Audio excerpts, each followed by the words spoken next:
In a moment no one saw coming, Alexandria Ocasio-Cortez, known to the world as AOC, turned mockery into magic, silencing doubters with a performance that rewrote her story. It all started on a podcast that was supposed to be just another late-night listen, not a spark for a viral reckoning. The guest was Elliot Carver, a Portland indie rocker with a knack for sharp lyrics and sharper opinions. Halfway through a tale about jamming at a climate justice festival, the host lobbed a soft question. Run into any big names backstage at those gigs? Elliot, nursing a hazy IPA, leaned into the mic with a sly grin. Oh yeah, OC was at one, he said, his voice laced with a teasing edge. Nice enough, I guess, but she was eyeing the synthesizer like it was a busted coffee maker. Bet she thinks a chord's just a fancy knot. The studio burst into chuckles. The crowd, young, progressive, and wary of anyone too slick, lapped it up. Elliot's quips were his brand, and this one landed like a well-timed riff. But this jab didn't fade, it ignited. Within hours, the clip was everywhere. Social media churned it into bite-sized chaos. Elliot Carver clowns AOC's music cred, and OC, stay in your lane, girl. Memes multiplied, with synths photoshopped into toasters. In her modest Bronx apartment, AOC sat cross-legged on her couch, scrolling through the noise. Her cousin Marisol had sent the clip with a LOL, "You good?" and a string of winking emojis. OC watched it, her expression still as stone. No eye roll, no muttered curse. She set her phone on the coffee table, next to a half-read policy brief and a cold mug of tea, and let out a slow breath. She didn't like the clip, didn't share it. She just saved it. Elliot, meanwhile, leaned into the buzz. In a follow-up chat with a Tacoma music zine, he doubled down, his smirk audible. Look, she's got the political grind, no question. But music? That's a different beast. You can't fake that spark. You're born with it or you're not. The comment sharpened the jab, turning playful shade into something meaner. The internet fractured. Some fans hooted, others winced, and a few longtime listeners griped in the comments. Why punch down, man? And stick to your tunes, Elliot. He shrugged it off. With an East Coast tour looming, including a New York gig, he figured the chatter would die down. He didn't know AOC had just confirmed her attendance at a Brooklyn Arts fundraiser, the same one he was headlining. The event was a grassroots gala for public school music programs, a mix of passion and hustle.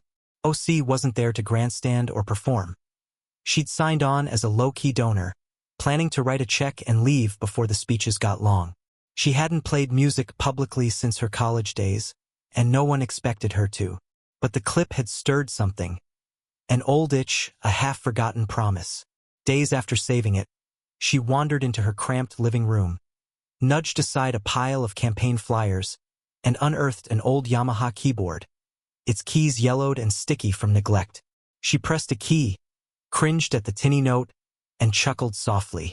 Then she called an old friend. Yo, Carla, she said, dialing her high school music mentor, now a repair tech in the Bronx. You still fix these relics?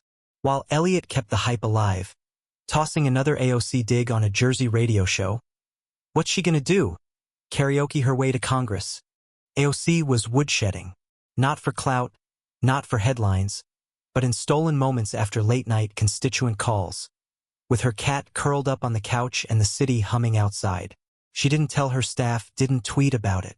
She'd chosen her piece, and it wasn't random.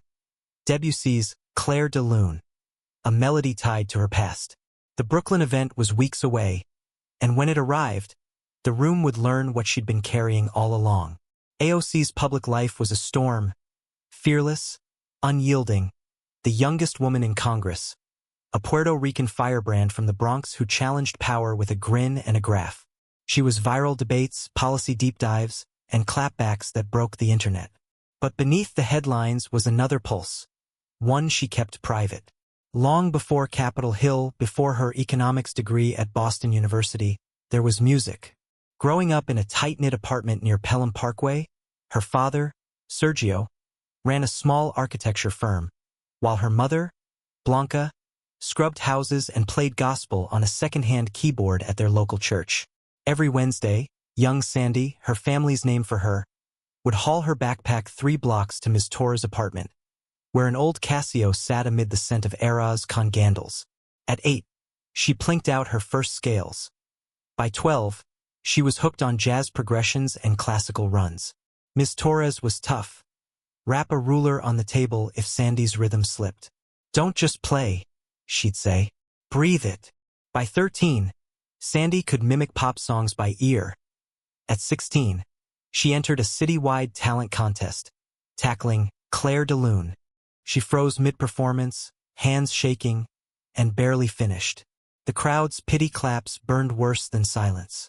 She shoved the program in her drawer and swore she'd never choke again. Life accelerated, her dad's cancer, college, waitressing, bartending. Music got buried under textbooks and grief. The keyboard stayed, though, carted from dorm to apartment, a quiet relic of who she'd been. Politics swallowed her time. Canvassing, Congress, endless emails. No one asked about hobbies. Most assumed she didn't have any. Only one person ever noticed, Rosa Mendez, a 2018 campaign aide. During a late-night strategy session, Rosa spotted a dog-eared sheet of Clair de Lune peeking from AOC's bag. "You a musician?" she asked. "Was," AOC replied, quick and clipped. "What's that piece?" "Debussy." "Tough one." Rosa raised an eyebrow. "Bet you could still kill it." OC laughed it off, but Rosa didn't let it go. On election night, she slipped AOC a note. "Play again someday. You owe it to Sandy." AOC tucked it in her wallet. She never told Rosa she kept it. When Marisol forwarded Elliot's podcast clip, it didn't just sting. It echoed that talent show, that unfinished business. AOC wasn't plotting a viral moment or a comeback. She was reconnecting. For 3 weeks, she practiced nightly, her fingers clumsy at first but finding their old groove. She kept it secret, no posts, no hints, just her, the Yamaha, and a melody that felt like home. Clair de Lune wasn't just a song. It was a piece of her she'd left behind. The Brooklyn fundraiser was a vibe. A converted warehouse with exposed brick, fairy lights strung across beams, and folding chairs packed with activists, artists, and donors. A polished Yamaha keyboard gleamed near the stage, more decoration than instrument, or so everyone thought.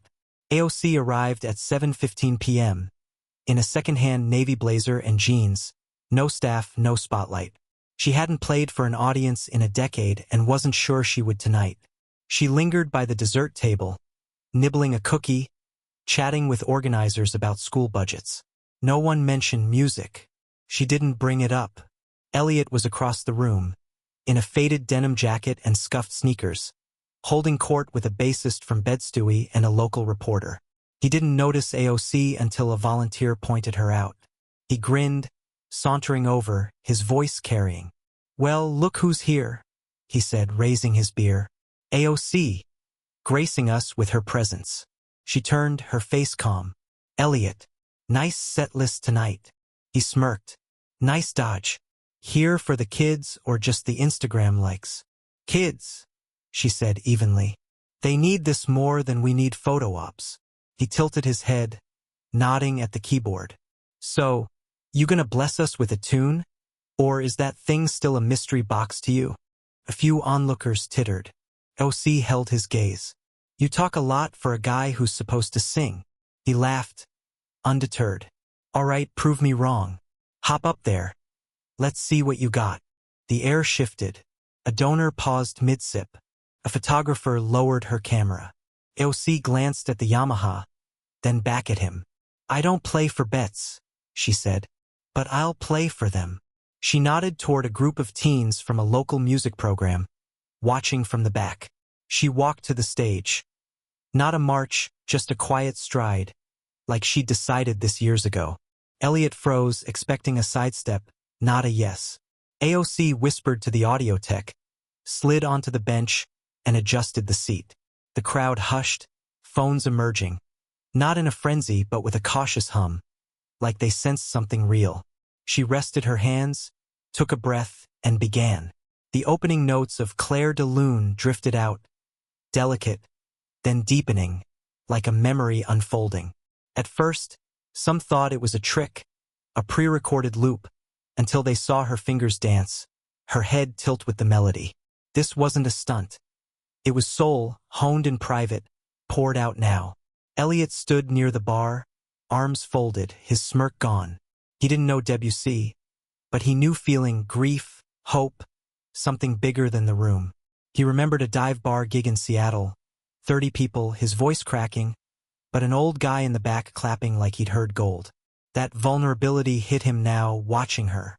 AOC's eyes were half closed, her hands steady, not chasing perfection but truth. The crowd didn't whisper, just absorbed it, the soft clatter of phone shutters blending with the notes. Marisol, who'd slipped in late, stood frozen, her joking texts forgotten. She'd never seen her cousin like this. Not the congresswoman, but Sandy. The final note hung, fragile, then dissolved. AOC exhaled, shut the keyboard lid, and stood. No speech, no wave, just a nod to the tech before stepping down. Silence held for a beat, then applause erupted. Not formal, but warm, spreading like a wave.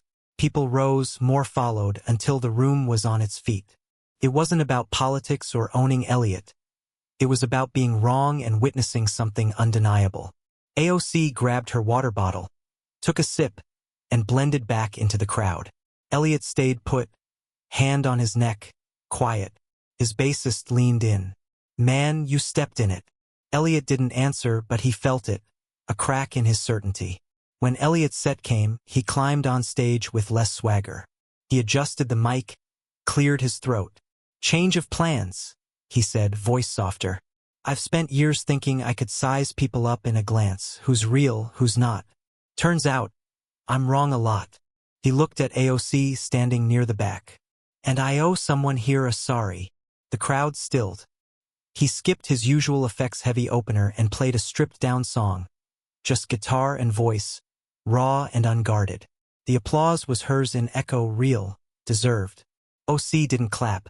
She listened, arms crossed, her face unreadable but not cold. It was enough. By dawn, grainy videos of AOC's performance flooded the internet. One clip, shot past a stack of plastic cups, racked up 3 million views. X lit up. OC dropping Clair de Lune like it's nothing? I'm shook. And say what you want about her politics. That's heart right there. Doubters called it staged. No way she just pulls out Debussy. But the wonder outshouted them. People craved something authentic. And this was it.